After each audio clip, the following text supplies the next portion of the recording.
How does a man live life as a thief? I define in the Gator Choice a thief as someone who's basically stealing either their own time or the time of others. And this paradox is really interesting because it's basically a chosen life of deceit, the tornado of the deceit and how many people's time it steals, right?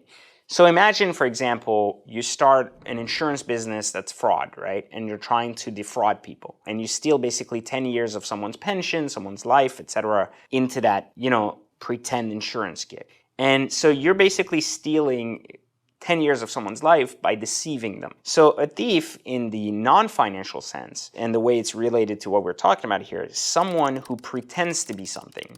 So they're constantly seeking help from others. Like you see people who are always like I get this all the time on Instagram. Help me be a millionaire. I could use that help. I could be that person. That's what I call a thief.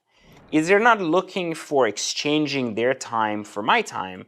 They're interested in taking my time for their gain, right?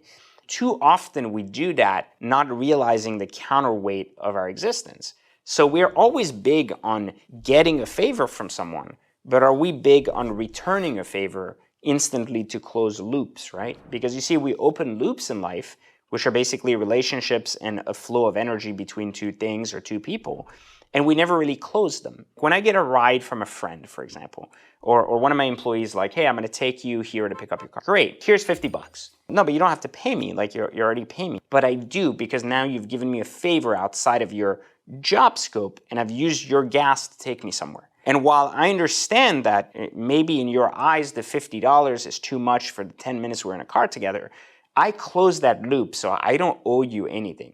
So therefore, I've never allowed the energy to remain kind of an open cycle between us. So if things do break apart between me and that person, I won't owe a debt. And I think that's the key, is that too often we are in this mentality to building credit with people instead of paying off our debt. And I think that's why credit cards extort us so well, because we like that idea of taking, and not having to repay back all of it at once, right? We like having the ability to get this computer, but not actually have to pay for it until weeks later or months later. But the issue with accumulating debt is that we lose sight and interest in paying back the debt.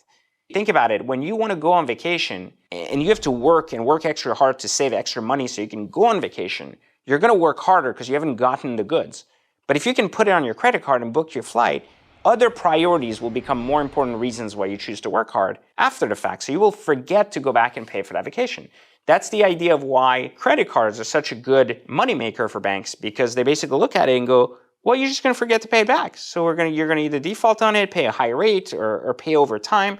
And I think that's the mentality that keeps people stuck forever, is they open these loops and they never really close them.